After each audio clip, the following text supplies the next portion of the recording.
Salam alaikum, bonjour, j'espère que vous allez bien. Aujourd'hui, nous allons continuer la suite du cours sur le cœur, sur la circulation sanguine. Donc aujourd'hui, pour cette vidéo, c'est la suite et la fin de ce chapitre-là. Nous allons continuer notre cours. Donc dernièrement, nous avons vu le schéma du cœur, bien sûr, d'une manière simplifiée, très simplifiée d'ailleurs. Voilà, donc à votre niveau, vous devez retenir ce petit schéma-là, qui est très facile d'ailleurs. Voilà, donc on a le cœur.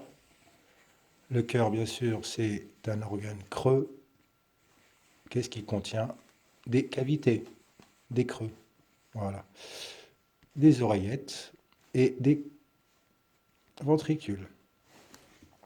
Et bien sûr, il est relié aux autres organes par des veines et des artères. Aujourd'hui, nous allons voir comment est organisé ce réseau-là. Bien sûr, c'est un réseau, c'est un système clos. Comme on avait vu dernièrement, la circulation sanguine est un système clos. Nous allons voir ensemble comment est organisé ce système clos. Voilà, alors nous allons schématiser, bien sûr, nous allons rester dans les schémas. Nous allons placer ici le cœur. Le cœur, voilà. Alors, on avait dit que c'est un système clos. Alors, système clos veut dire avec un départ et bien sûr une arrivée. D'accord? Dans la circulation sanguine, pour simplifier, on n'a pas une boucle, mais on va dire qu'on a deux boucles. D'accord?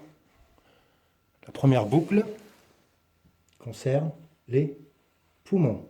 Les poumons, c'est les organes qui nous apportent de l'oxygène. Et bien sûr, le reste des organes. Ici, on va prendre l'exemple du muscle, mais bien sûr, on peut prendre d'autres choses. D'accord? Alors, avant tout, on va commencer par l'approvisionnement. Bien sûr, le sang, son rôle principal, c'est d'acheminer les nutriments, l'oxygène et tout autre éléments nécessaires à notre organisme. Alors, bien sûr, le sang, il va se diriger vers les poumons. On va commencer là, d'accord? On va commencer là. Le sang va envoyer, le cœur, pardon, va envoyer du sang aux poumons pour être enrichi en oxygène. D'accord? Le sang, bien sûr, son rôle, c'est de transporter. Il est là pour transporter. Il va aller chercher l'oxygène aux poumons. Ce sang oxygéné, bien sûr, il va... Alors, je ne prends pas de couleur, bien sûr, bon, on le fera sur le schéma du cours. Pour l'instant, c'est juste un petit schéma pour expliquer la circulation sanguine. Le sang riche en oxygène, alors ici, on va marquer O2-, c'est-à-dire pauvre en oxygène, et le sang qui sort, riche en oxygène, O2+. Et bien sûr, celui-là, il est riche en dioxygène, et celui-là, il contient très peu de dioxygène. On va marquer CO2-. Notre sang, le voilà qui est parti s'enrichir en dioxygène, revient au cœur pour être là, distribué aux organes. D'accord? Le sang oxygéné, je vais marquer O2+, va être éjecté par le cœur, bien sûr. Le cœur, c'est une pompe. Il reçoit du sang oxygéné pour être expulsé ou envoyé vers les autres organes, qu'on a symbolisé ici par un muscle. Ça peut être aussi le cerveau, ça peut être les intestins, ça peut être l'estomac, ça peut être n'importe quel organe. Le muscle reçoit du sang oxygéné. Bien sûr, il n'y a pas que l'oxygène, il y a aussi des autres nutriments, mais on ne va pas rentrer dans le détail. Il va consommer cet oxygène, pardon, pour, bien sûr, pour son activité. Lors de son activité, il consomme de l'oxygène et il rejette du CO2, ce qu'on appelle des déchets. Il y a du CO2, bien sûr, il y a d'autres déchets. Ces déchets-là, bien sûr, vont être envoyés dans le sang et renvoyés dans le cœur. Et bien sûr, la boucle continue. Voilà ce qu'on appelle un cycle. Bien sûr, tout ça se fait dans un système clos. Voilà ce qu'on appelle notre système clos. Au niveau du cœur, alors alors si on veut détailler, qu'est-ce qui se passe à l'intérieur du cœur? On avait dit que on avait des cavités. Ces cavités-là sont là pour recevoir le sang, bien sûr, et l'éjecter. D'accord? Entre ces cavités-là, par exemple entre le ventricule et l'oreillette, il y a une petite valve qu'on appelle la valvulve. D'accord? C'est une petite ouverture. Je vous montrerai un petit dessin tout à l'heure. Enfin, je vous montrerai une petite illustration. C'est une petite ouverture qui s'ouvre et qui se ferme en fonction du débit. D'accord? Et tout ça, bien sûr, ça se fait également ici. Ces valvules-là, bien sûr, elles sont importantes. Elles sont importantes, c'est elles qui régulent le sang et c'est elles qui l'arrêtent ou qui laissent passer. Voilà. Je vous montrerai une petite illustration tout à l'heure. Je vais vous la montrer maintenant d'ailleurs. Allons-y. Voilà. J'ai ce document-là, bien sûr. Bon, alors là, vous avez le cœur. Et vous avez les cavités ici. Voilà. C'est ces petites poches qui reçoivent le sang. Et bien sûr, par une contraction, le sang est renvoyé vers là où il doit être envoyé, soit aux organes, soit aux poumons. Voilà pour les valvules. Voilà. Alors, les valvules, bien sûr, c'est des petits clapets qui se ferment et qui s'ouvrent. Voilà, en fonction de la circulation du sang. Bien sûr, elles se referment et s'ouvrent de façon périodique. D'accord? D'une façon régulière. Bon, c'est normal que si on fait du sport ou si on a une activité, leur fréquence est plus rapide. Hein. D'accord? C'est en fonction de notre activité. Mais sinon, elles ont une activité régulière. Voilà, ce document, je vous l'envoie aussi. Hein. Voilà, il faudra le lire. Nous, on va revenir à notre cours. Alors, on a dit qu'on avait un système clos. On avait deux boucles. Une boucle qui est relative aux poumons. Une autre boucle relative aux autres organes. Bien sûr, c'est un peu plus compliqué que ça. Le système circulatoire est un peu plus complexe. Alors bien sûr, il y a même des organes qui sont reliés entre eux. Hein. Par exemple, le foie et l'intestin. Mais on ne va pas rentrer dans le détail. D'accord. Je vais vous montrer un schéma simplifié aussi d'ailleurs du système circulatoire, la circulation du sang. Alors là, en bleu, vous avez les veines et en rouge, vous avez les artères. Voilà. Ce document-là, je vous l'envoie aussi. Alors, jetez-y un petit coup d'œil. Hein. Voilà, je ne vous demande pas d'apprendre toutes les légendes. Voilà. Mais il y a certaines choses que vous devez connaître. D'accord? Voilà. Donc, jetez-y un petit coup d'œil si vous y êtes intéressé. Voilà, c'est un schéma qui est très bien fait. Voilà le schéma de la circulation sanguine. Pour notre cours, alors qu'est-ce qu'il faudra mettre dans le cours? Vu que c'est le dernier cours avant les vacances, donc vous aurez le bilan. Et puis vous allez aussi avoir le lexique. Voilà, c'est comme c'est la fin du chapitre. Donc on va conclure aujourd'hui. Voilà notre cours. Alors, qu'est-ce qui est le plus délicat ici? C'est notre schéma. Notre schéma et les étapes, bien sûr, sur la circulation sanguine. Comment se comporte le sang, par où il passe. nous avons déjà notre... Alors, le cours se comporte de 3 feuillets. D'accord? Ici, c'est la première. Activité 1, le cœur et la circulation sanguine. Alors, le cœur, bien sûr, placé au milieu, comme vous voyez là. Et nous allons voir ensemble comment se comporte le sang. Alors, admettons qu'on a une petite goutte qu'on va suivre par GPS. Allez, notre petite goutte au début, elle est là. Elle se trouve dans le ventricule droit. Le ventricule va éjecter cette goutte vers les poumons pour qu'elle puisse s'enrichir en oxygène. Elle passe par la veine pulmonaire. Cette goutte-là va passer par les poumons pour s'enrichir en dioxygène. Ensuite, cette goutte-là, riche en dioxygène, va rejoindre le cœur pour qu'elle puisse être rééjectée vers les autres organes de notre organisme.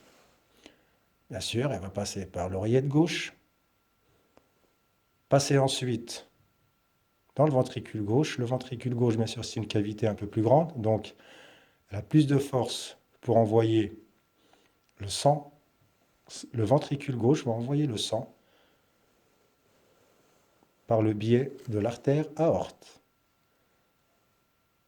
Le sang, ou soit cette petite goutte qu'on est en train de suivre, va passer par l'artère aorte. Bien sûr, c'est un peu plus compliqué que ça. Il y a des bifurcations après. Voilà, donc nous, on ne va pas rentrer dans le détail. À votre niveau, retenez ce petit schéma-là. Cette petite goutte riche en dioxygène va alimenter le muscle. Ensuite, le muscle va consommer le dioxygène et éjecter, enfin rejeter les déchets qui vont eux-mêmes rejoindre l'oreillette droite. Et pour revenir à au ventricule droit, et voilà, nous avons fini notre cycle. Et bien sûr, le cycle se poursuit. C'est une sorte de 8. Voilà.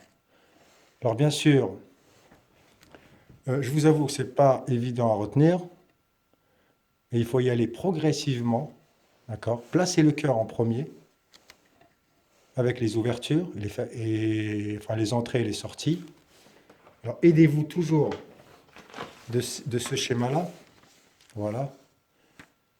Et bien sûr, il faudra relier les veines et les aortes. Voilà. Nous avons le schéma simplifié de la circulation sanguine. Il n'y a rien de difficile, mais la seule chose, c'est le sens du circuit. Il n'y a qu'un seul sens. On n'a pas le droit de le changer, bien sûr. Voilà, c'est ce sens-là. Et bien sûr, c'est quelque chose qui se fait de façon perpétuelle. Tant qu'on est en vie, le sang circule de cette manière-là.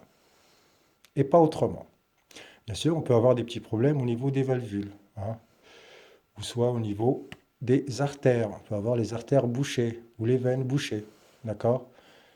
Si vous mangez des choses qui ne sont pas bonnes, si vous mangez beaucoup de gras et beaucoup de sucre, vous pouvez boucher vos artères, d'accord? Soit à ce niveau-là ou soit ailleurs.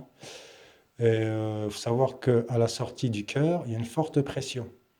Et si l'anomalie se produit à ce niveau-là, vers la sortie ou l'entrée du cœur, c'est là où ça devient le plus grave. Voilà, en général, on se fait opérer tout de suite, ou soit on vous donne des médicaments, enfin peu importe, selon votre gravité. Quand ça se passe au niveau des organes, c'est pas bien grave. Mais quand ça se passe à ce niveau-là, bien sûr, ça nécessite une chirurgie, parfois. Donc voilà, faites attention à ce que vous mangez. Vous entendez souvent parler du cholestérol, du sucre, du gras. Donc il ne faut pas en abuser. Et ce n'est pas parce qu'on est jeune qu'on risque rien. Donc il ne faut pas prendre les mauvaises habitudes. D'accord? Voilà, donc ce schéma-là, bien sûr, qu'il faudra reproduire et surtout comprendre. Bien sûr, j'ai essayé de mettre le moins de légendes possible. J'ai essayé de le simplifier au minimum. Alors, on va étudier les étapes. On va étudier les étapes en détail. Bien sûr, c'est ce qu'il faudra reproduire aussi dans votre cours. Si vous avez compris le schéma, si vous avez compris le sens de la circulation, bien sûr, tout ça, ça va vous paraître facile. Hein. D'accord? Tout ça, c'est juste un texte explicatif. Étape 1, le sang oxygéné venant des poumons passe par l'oreillette gauche pour rejoindre le ventricule gauche. Voilà, le sang oxygéné, sauf que là j'ai commencé par là. Le sang oxygéné rejoint l'oreillette gauche pour passer dans le ventricule gauche. Bien sûr, ça ne se fait pas d'une façon instantanée. Hein. Il y a toujours une sorte de régulateur. D'accord? On attend que l'oreillette se remplisse, puis ensuite la valvule s'ouvre et elle remplit le ventricule gauche. D'accord? Une fois que le ventricule gauche se remplit, les valvules se ferment, et ainsi de suite. Tout ça, c'est par étapes, hein. C'est progressif. Étape 2, lors de la contraction du cœur, ce qu'on appelle aussi pulsation. Souvenez-vous des premiers cours, quand on a mesuré nos pulsations, le pouls, ou battement. Voilà, quand on mesure, justement, voilà, si on revient au pouls, quand vous mesurez votre pouls, bien sûr, vous mesurez les pulsations, d'accord? Le nombre de fois où le cœur bat, c'est-à-dire le nombre de fois où le ventricule ou l'oreillette se contracte et se décontracte. Voilà. Et c'est ce qui régit aussi la pression. La pression, bien sûr, c'est la quantité de sang qui passe, la force du sang qui passe par nos veines, d'accord? Si vous avez beaucoup de sang qui passe d'un coup, par exemple, quand vous faites du sport ou quand vous êtes stressé, vous avez une forte pression. D'accord? Quand vous êtes malade, par exemple, ou quand vous avez autre chose, hein, peu importe, on peut avoir une basse pression, c'est-à-dire que le sang circule lentement. D'accord? Par exemple, quand on a faim, quand on n'a pas mangé, quand on est fatigué. Voilà, c'est ce qu'on appelle des pressions basses. Et quand le médecin vous mesure la pression, il s'aperçoit que le sang passe très mal, et c'est pour ça qu'on est fatigué. L'organisme est moins oxygéné, par exemple. Alors, lors de la circulation du cœur, pulsation ou battement, le sang est chassé du ventricule pour irriguer les organes. Alors là, on est à ce niveau-là. Le ventricule chasse le sang, bien sûr, avec une contraction très forte. Et le sang, il faut que la contraction soit très forte pour que le sang puisse atteindre les organes qui sont loin. Par exemple, le pied ou le cerveau. D'accord? Donc, le cœur est un muscle. Alors déjà, il est actif tout le temps, mais c'est un muscle qui a une certaine puissance, on va dire. Voilà. Il faut savoir qu'on a presque 6 litres dans le corps, et tout ça, c'est envoyé par le cœur. On arrive aux organes. Les organes consomment ce que leur apporte le sang. Bien sûr, il n'y a pas que du dioxygène. Le sang ne transporte pas que du dioxygène. Il transporte aussi d'autres nutriments. Et si vous mangez un médicament, bien sûr, il est transporté aussi par le sang pour rejoindre les organes qui sont malades, par exemple.